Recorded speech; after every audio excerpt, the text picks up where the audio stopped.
જાણવું છે તમારે કંઈક નવું જાણવું છે તો યોર્સ પોડકાસ્ટ ગુજરાતી ક્લિપ્સ લઈને આવ્યું છે તમારી માટે શોર્ટ્સ ક્લિપ. તો કોમેન્ટ અને સબસ્ક્રાઇબ કરવાનું નહીં માં જ ભૂલતા. ન હોય. તો મનીષભાઈ પ્રોબ્લેમ અવડી મોટી હોય છે કે માણસો વર્ષોના વર્ષો સુધી પરિવારજનોથી દૂર રહે છે.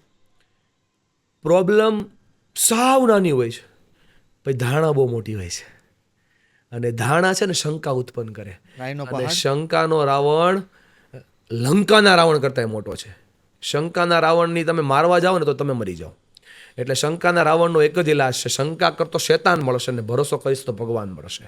એકવાર ટ્રસ્ટ આવી જાય તો પરિવાર બચી જાય. વિશ્વાસથી જ પરિવાર બચે છે. તમારો પ્રશ્ન એવો છે કે પ્રોબ્લેમ કેવડાક હશે? પ્રોબ્લેમ સાવ નાના હોય પણ એને બહુ મોટા બનાવીને બતાવવામાં આવ્યા હોય.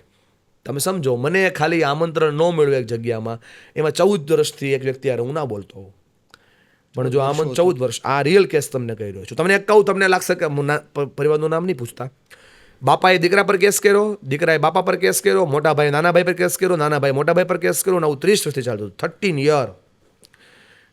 શરૂઆત કોને કરવી? મારે તો સુધરવું છે. શરૂઆત કોણ કરે? છોકરાએ શરૂઆત કરી. આજે ભેગા રહીને બધા જમી રહ્યા છે. સોલ એક માં જેના 4 દીકરા 3 મહિના રહે, જામકંડોળા ગામ, ગજેરા પરિવાર, ભલે દુનિયા જોવે, એને એના પરિવારે મને છૂટ આપી છે. ગજેરા પરિવાર, જામકંડોળા ગામ, દીકરાઓ, બધા દીકરાઓ અલગ અલગ, ગામનું સમય એટલે બધાને ભેગું થવું પડે. બધા ભેગા થયા. માને તો રાજીપો મળી ગયો, કેમ કે બધા દીકરા હામાં દેખાઈ ગયા.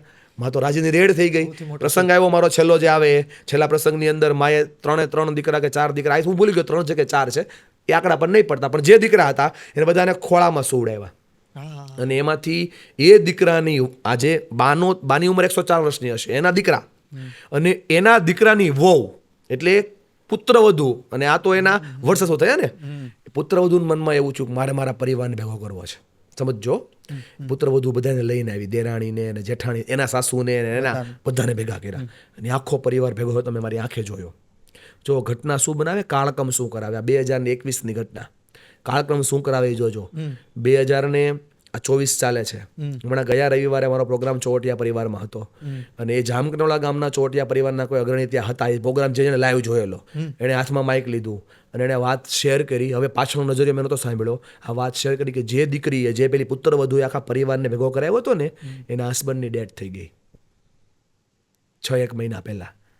એણે મારા માટે આભાર ચિઠ્ઠી ચોવટિયા ભાઈએ મોકલાવી હતી કે આ ભાઈનો મારો આભાર માનજો, કે જો એ સમયે અમે રહેતા હતા એમ જ જો આજે હોત તો મને સાચવત કોણ? આજે મારો પરિવાર મારો આધાર બની ગયો. હું હલી ગયો યાર, કે મેં નહોતું વિચાર્યું કે આવું થાય. હું હલી ગયો.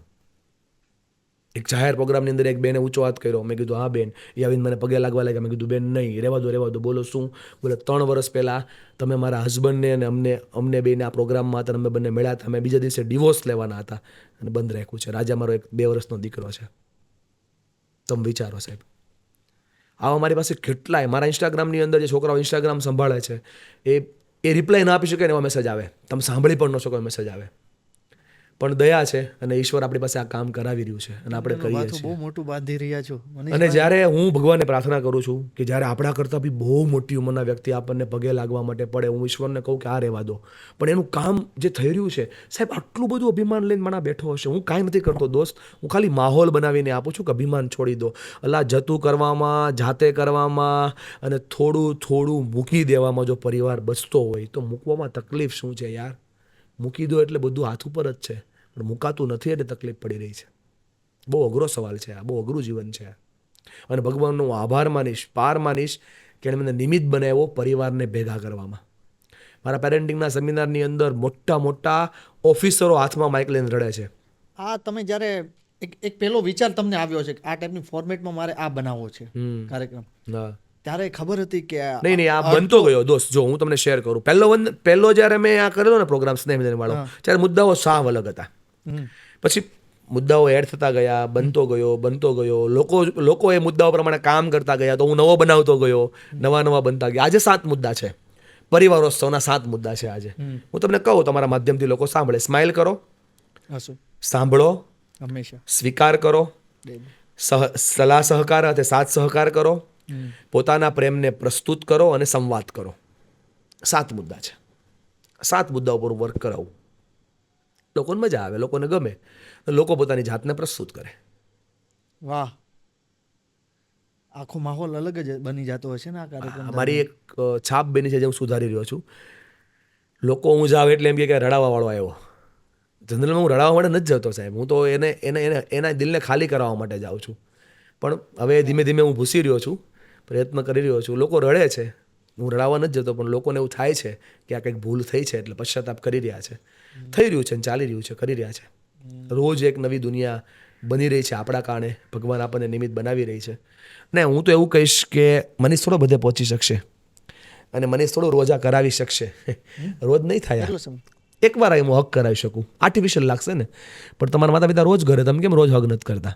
કોની રાહ જોઈને? મનીષની રાહ જોઈને બેઠા છો? એ આવશે તો કરાવશે. નહીં પહોંચી શકું ભાઈ બધે. તમારે જાતે જ તમારા માતા પિતાને પ્રેમ પ્રસ્તુત કરવો પડશે. આપણી ઈચ્છા એવી હોય કે આપણો 10 વર્ષનો દીકરો આપણને પગે લાગે, પણ આપણા 55 વર્ષના દાદા બેઠા છે અને આપણે બધી પગે લાગતા જ નથી ને. તો એ જોઈ રહ્યો છે, શીખી રહ્યો છે, અનુભવ કરી રહ્યો છે. પેલી વાર્તા છે ને કે એક માને વૃદ્ધાશ્રમમાં એનો દીકરો મૂકવા ગયો, એટલે માએ ચિઠ્ઠી લખીને મોકલી કે આ એક ચોથા રૂમની અંદર બેટા તું જે રૂમમાં છું ને ત્યાં એક પંખો નખવી દેજે. એટલે દીકરો ખીજાણો કે હજી તમને પંખાની પડી છે, દસમાં મૂકવા આવ્યો તોય. બોલે મારા માટે નથી કહેતી, હું તો જતી રહીશ હમણાં, પણ તારો દીકરો તને જોવે છે, તને પંખા વગર નહીં હાલે, તને પંખો જોશે જ, તને એના વગર નહીં હાલે. એટલે એ જોવે છે ને તને મૂકવા આવશે બેટા, એટલે તને પંખા વગર નહીં હાલે એટલા માટે તું મૂકી દેજે. એટલે આ દુનિયા બની ગઈ છે યાર. અને હું બહુ ઊંડું ન ઉતરવું જોઈએ પોડકાસ્ટના માધ્યમથી. દુઃખ અને દુઃખ વાવી રહ્યા છે, એટલે દુઃખ અને દુઃખ લણી રહ્યા છે. સુખ ને સુખ વાવો તો સુખ ને સુખ મળશે. સિદ્ધાંત છે યાર, વાવો એવું લણો, પ્રયત્ન કરીએ સારું વાવીએ.